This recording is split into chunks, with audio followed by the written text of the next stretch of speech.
Chers amis de la matinale Tocsin, vous êtes toujours et encore sur Tocsin et c'est très bien, vous faites le bon choix d'être sur la première matinale sur YouTube française. Merci en tout cas de nous faire cette joie et cette fidélité à être là. Et ce matin, je voulais qu'on parle de quelque chose qui vous passionne, mais qui vous énerve aussi, qui vous énerve et qui nous énerve légitimement. Ce sont les privilèges de la République et pour ça, je reçois le journaliste et auteur Olivier Caron. Comment allez-vous? Bonjour, écoutez, fort bien. Bonjour à vous tous. Bon, ben merci beaucoup d'avoir accepté mon invitation. Merci à vous. Ben, c'est normal parce qu'on aime bien avoir, nous, quand même, une analyse et avoir l'avis des gens et puis de l'analyse des gens qui travaillent là-dessus, notamment. La couverture, elle dit tout, hein, Olivier. Les privilégiés de la République, SNCF, Parlement, intermittent, aiguilleurs du ciel, EDF, fonction publique et tant d'autres, véritablement. Et c'est aux éditions opportunes, donc je vous invite bien sûr à aller vous procurer le livre d'Olivier Caron. Olivier, une question simple, franchement, au début, le journaliste et le journaliste, qu'est-ce qui vous fait aller sur ce sujet? Il y a eu un déclencheur, c'est pas possible, s'attaquer à ça.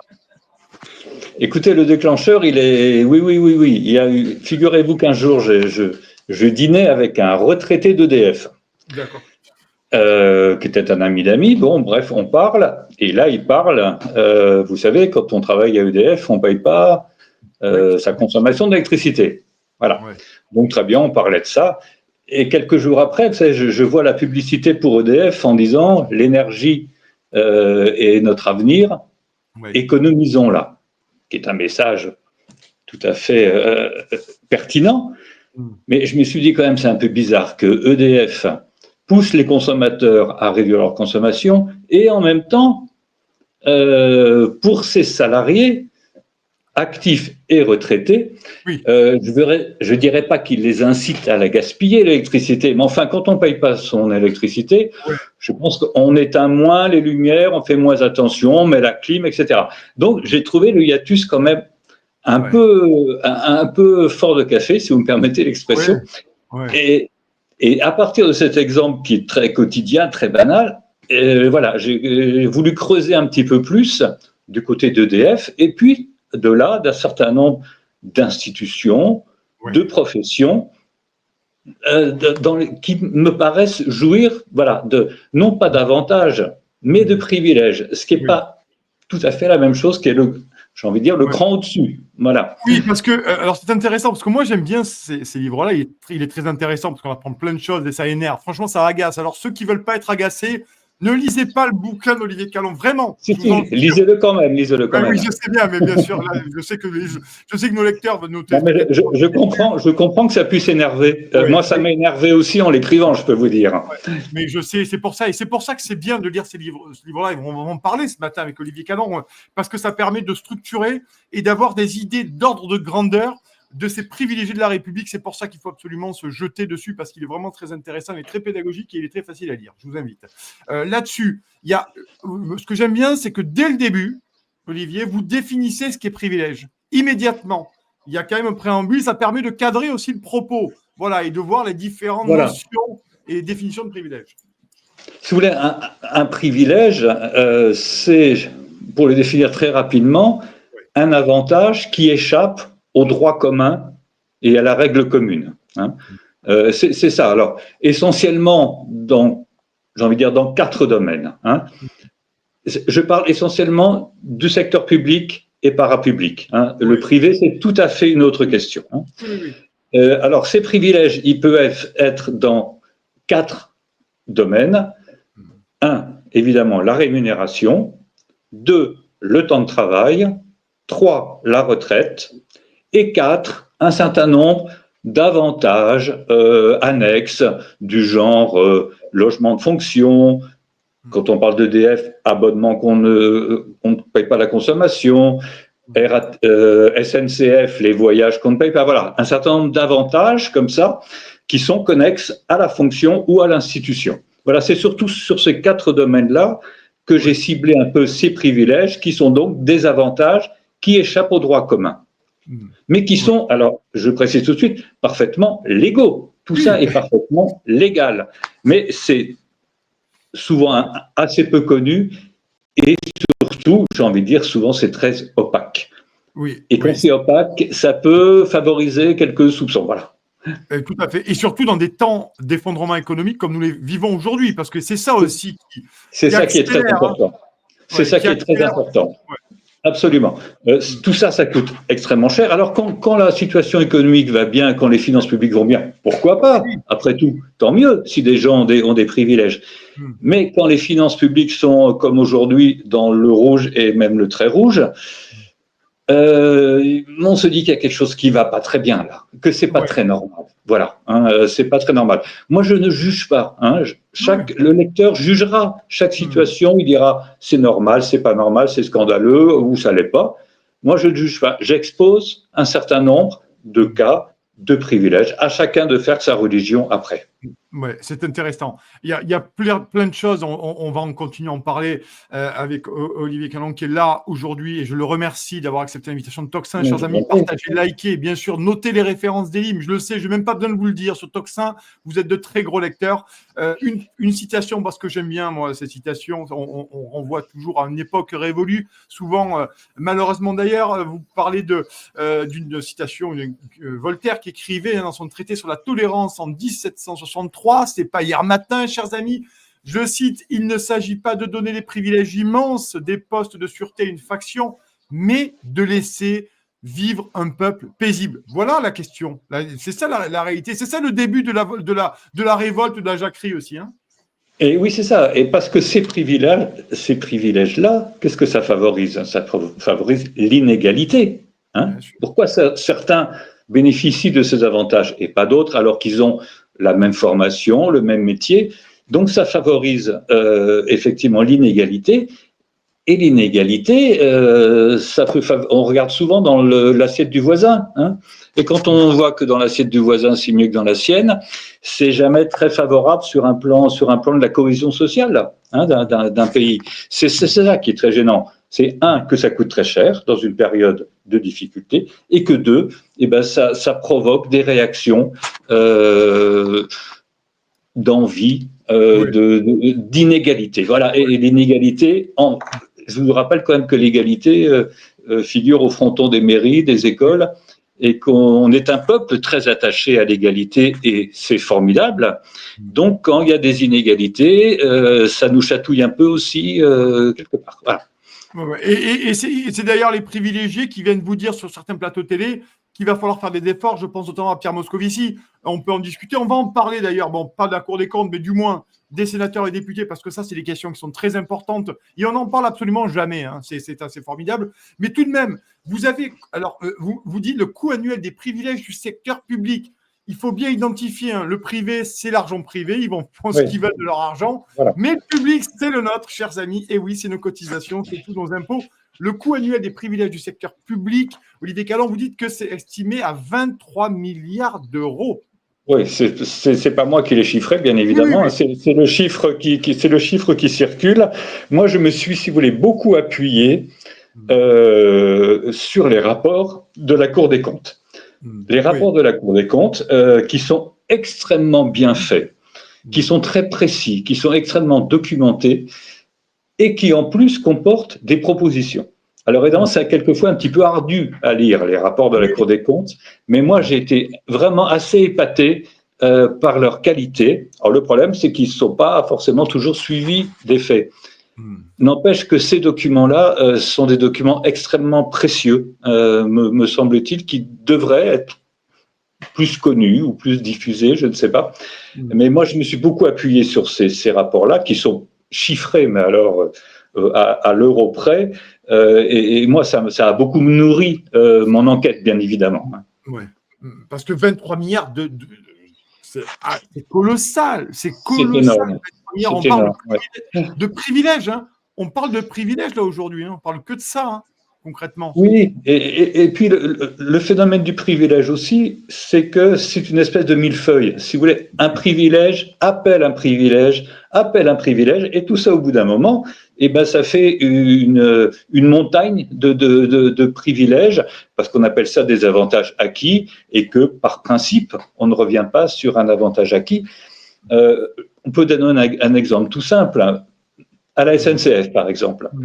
Bon, on ne peut pas dire que le conducteur d'une locomotive de TGV ait les mêmes conditions de travail que celui qui conduisait une locomotive dans les années 40. La vapeur, la chaleur, la difficulté, ça n'a rien à voir. Mais on garde encore un certain nombre de primes diverses et variées qui remontent à cette époque-là et sur lesquelles se sont additionnés au fur et à mesure des années des nouveaux avantages. Mais on n'a pas enlevé ceux du dessous, si vous voulez. Donc ça fait une montagne au bout d'un moment qui n'est plus justifiée.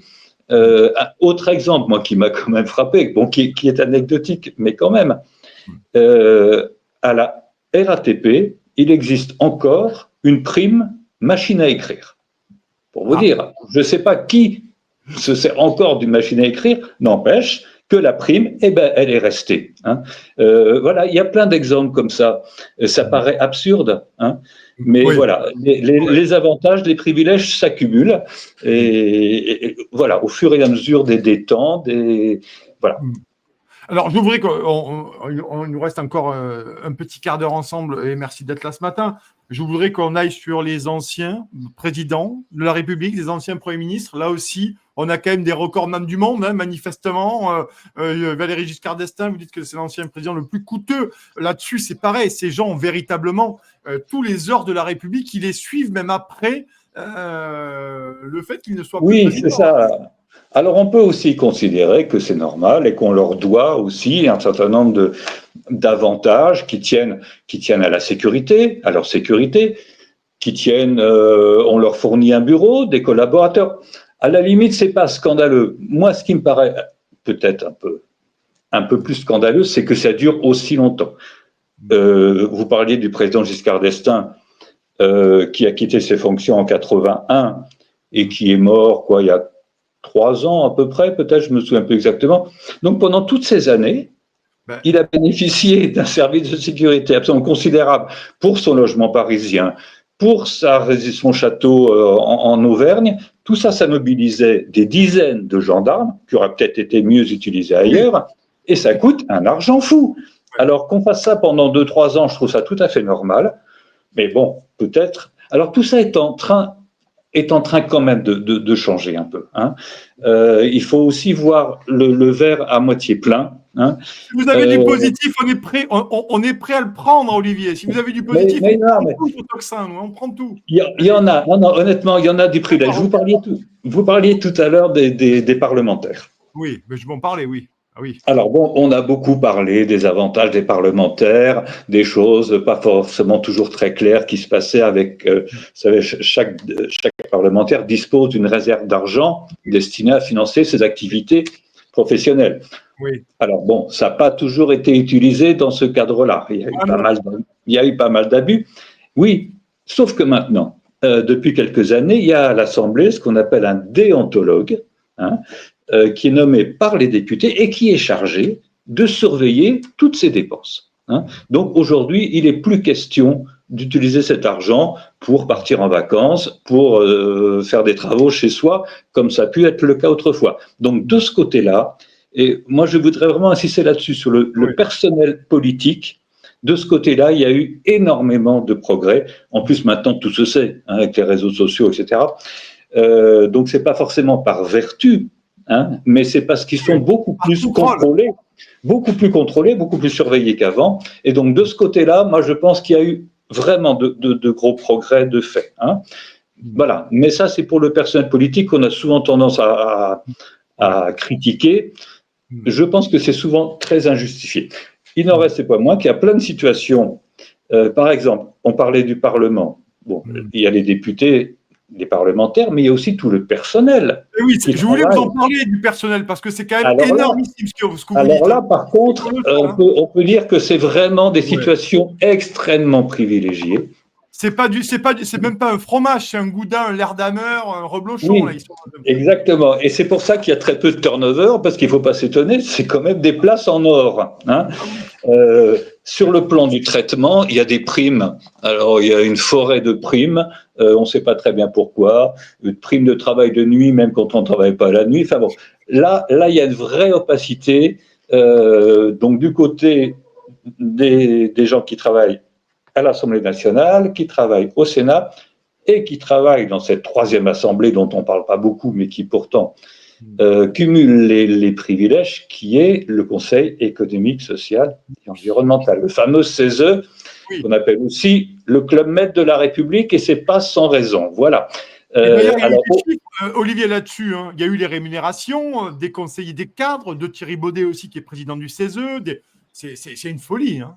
Oui, et puis c'est des gens qui sont nommés dans des conditions un peu transparentes, qui ont extrêmement peu d'obligations. Ils peuvent être là une après-midi par semaine. À la limite, il suffit de signer la feuille d'émargement et partir. On leur demande pas grand-chose. Hein. Ils font des rapports qui, sincèrement, sont tellement de l'eau tiède qui n'intéressent personne. Donc, bon, c'est compliqué de supprimer le CESE parce qu'il faudrait une réforme constitutionnelle. Bon. N'empêche que je trouve que le CESE, je vous dis, on appelle ça le Club Med de la République, et c'est pas par hasard. Voilà. Donc de ce côté-là, il y a peut-être des économies à faire. Et puis les employés du CESE, hors des gens élus, c'est aussi un très bon fromage. Oui. Ouais. C'est pour ça, et je voudrais qu'on revienne aux parlementaires, parce que vous parliez à juste titre, et lisez, franchement, chers amis, lisez ce livre-là, parce que il y a des choses colossales. Bon, il y a beaucoup, on ne peut pas parler de tout dans le livre, mais c'est aussi le but d'aller le lire. Bien entendu, Aiguillard du ciel, EDF, parlementaire intermittent, SNCF. Donc, je vous invite à aller piocher, à aller acheter le livre d'Olivier Calon pour vous faire une idée. Ça permet, c'est vraiment dans nos sujets à nous, de devenir citoyen, de comprendre ce que ça nous coûte. On rappelle, 23 milliards d'euros par an quand même, les amis. Si François Bayrou écoute Toxin ce matin, il ne faut pas hésiter à mettre une note pour faire 23 milliards. Là, on a 23 milliards d'euros ce matin. Il peut trouver quelques économies assez facilement, oui. Mais on y en propose, nous, Olivier, sur Toxin, on y en propose beaucoup d'économies à faire. Oui, mais moi j'ai voulu aussi que le livre ait un ton assez léger. C'est pas un rapport parlementaire, c'est pas une étude sociologique. Voilà, mais je voulais des faits, des chiffres. Voilà, c'est une espèce de catalogue de nos privilèges. Mais je voulais qu'on revienne sur certains trucs parce que c'est vrai qu'on l'entend beaucoup sur les réseaux sociaux et c'est à juste titre, notamment. Je voudrais qu'on reparle des parlementaires. Regardez, il y a cette fameuse l'allocation pour les frais funéraires. Tout de même. Oui. On peut se poser la question de savoir qu'à un moment donné, elle a été rabotée, certes. Elle a été rabotée, mais oui, c'est ça. Voilà. Mais effectivement, il y a une somme d'argent qui est versée quand on enterre un membre de sa famille et qu'on est parlementaire. Bon, on peut trouver ça un petit peu étrange, mais effectivement, là encore, progrès. Elle n'est pas supprimée, elle est diminuée. Bon, on va un peu dans le bon sens de ce côté-là. On peut pas le nier non plus. Mais c'est vrai qu'il y a des trucs très surprenants. Oui, je suis bien d'accord avec vous. Oui. Ouais, parce que là, vous donnez les chiffres dans votre livre, je n'invente rien, je vous cite. Jusqu'en 2018, elle s'est levée, mais écoutez bien, à 18 233 €. Cet avantage, il a été amputé. Et aujourd'hui, pour informer nos téléspectateurs, ce matin, c'est 2 350 €. Mais tout de même, ne serait-ce que dans la symbolique. En fait, on est dans la symbolique. Non, mais le problème, c'est ça. C'est que tout ça, c'est souvent des symboles. Oui. Effectivement, on peut se dire 2 000 €, bon, ok. Mais c'est symbolique. Pourquoi pourquoi eux? Pourquoi pas d'autres? Il y a pas de justification. C'est ça aussi la question. Il y a une opacité, et puis on se demande franchement pourquoi. Pourquoi à tel endroit il y a telle prime? Pourquoi à tel endroit il y a tel avantage? On a beau chercher la raison, alors elle remonte peut-être à des décennies en arrière, mais si elle ne correspond plus à la réalité, il faudra la supprimer. Oui, et puis c'est des gens qui viennent vous répéter sur le plateau télé qu'il faut faire des efforts aussi. Voyez-vous, ça pose un vrai problème aussi. C'est souvent la même chose, oui. C'est souvent faites ce que je dis, pas ce que je fais, oui, bien sûr. Ouais. Non, mais et une dernière chose, et après je voudrais qu'on parle pour finir de la Banque de France, parce qu'il y a des choses à dire aussi sur la Banque de France. Les députés, notamment, vous savez, c'est intéressant parce que des livres comme le vôtre, Olivier Calon, c'est des livres avant qui passaient, il y a encore 6-7 ans, presque inaperçus, quoique chez un lectorat, mais aujourd'hui, c'est des livres qui marchent forcément parce que les gens, ils ont besoin de savoir véritablement, j'en suis convaincu, vraiment, je suis sûr que c'est des livres qui doit marcher, qui va marcher quoi qu'il en soit, parce que c'est des livres qui nous amènent des informations intéressantes. Il faut remercier les éditeurs qui bossent bien chez Opportun pour ça. Notamment, regardez sur les députés qui s'augmentent en fin 2023, 300 balles, et les sénateurs de 500 balles. Ça s'est fait en catimini, c'est sorti dans la presse, mais si personne n'a rien dit, on ne l'aurait pas su. Là aussi, ça tient du symbole, Olivier, non? Complètement, mais bien sûr. Et dans des périodes compliquées où effectivement tout le monde cherche de l'argent, il y a des symboles qui passent pas. Mais je crois que les gens ont de plus en plus de mal à accepter ce genre de choses aussi. D'abord parce que ça se sait beaucoup plus. Avant, c'était quand même encore plus opaque. Hein. Maintenant, les choses, elles sortent dans la presse, elles sortent dans les réseaux sociaux. Donc, on le sait plus. Alors, c'est peut-être pour ça que les gens sont de moins en moins prêts à accepter ces situations qui leur semblent contraires à l'égalité. Hein. Et ça, c'est quand même pas négligeable ce genre de révélation. C'est très intéressant. J'aimerais qu'on termine sur la Banque de France. Une nouvelle fois, on ne peut pas parler de tous les sujets. Lisez le livre, achetez le livre d'Olivier Calon, Les privilèges de la République. La Banque de France, quels sont les avantages spécifiques rapidement de nos chers employés de la Banque de France? Je rappelle que le patron, le big boss, c'est François Villeroy de Galhau, qui prend plus de 300 000 euros par an. Il faut le savoir quand même aussi. Hein. C'est important, avec une prime de 70 000 euros de logement, puisqu'il n'habite pas dans les locaux attribués par la Banque de France. Alors, vous me dites de le faire rapidement, mais je suis désolé, c'est pas possible rapidement, pas tellement il y en a. Ouais, c'est vrai. Donnez-nous les énormément de primes. Sur le plan de la rémunération, il y a des primes dans tous les sens. Il y a des avancements automatiques. Il y a un système de retraite qui a été mis en place par Napoléon Ier, ça date pas d'hier, mais jusqu'à il y a 2 ans, il était toujours en vigueur, et il est toujours en vigueur pour les gens qui sont rentrés avant 2023. Bon, c'est plus le cas pour les nouveaux arrivants, mais il n'y en a pas beaucoup.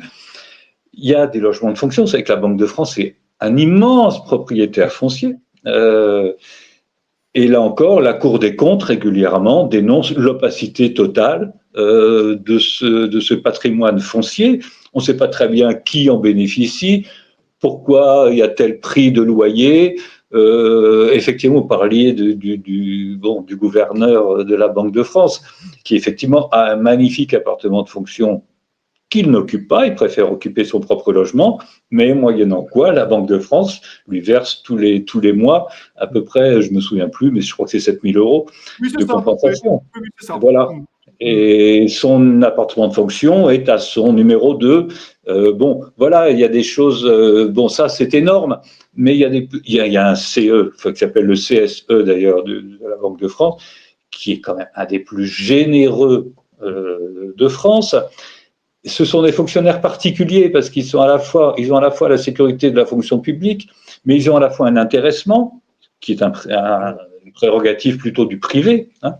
Voilà, donc ils cumulent quand même beaucoup d'avantages et ils se plaignent souvent, mais je trouve que là, c'est un petit peu exagéré de se plaindre. Oui. Vous êtes, oui, c'est un doux euphémisme. Oui, voilà. Je dis à chacun de juger si il trouve ça normal. Oui. Moi, je ne trouve pas ça normal, voilà, je peux le dire quand même. Oui, mais vous avez raison, bien entendu. Il faut lire ce livre. C'est extrêmement intéressant. Continuez la conversation avec Olivier Calon, mais cette fois-ci dans les pages de son livre « Les privilégiés de la République », chers amis. L'enquête implacable, des milliards d'euros économisés. Nous avons les idées sur Tocsin pour économiser. Heureusement qu'il y a des gens comme Olivier Calon qui donnent des idées, des pistes. Vous devriez faire des fiches pour Bercy, mon cher Olivier. Oui. Voilà. Sur ChatGPT, en tout cas. Merci beaucoup pour avoir écrit ce bouquin. Merci de votre accueil. Merci à vous.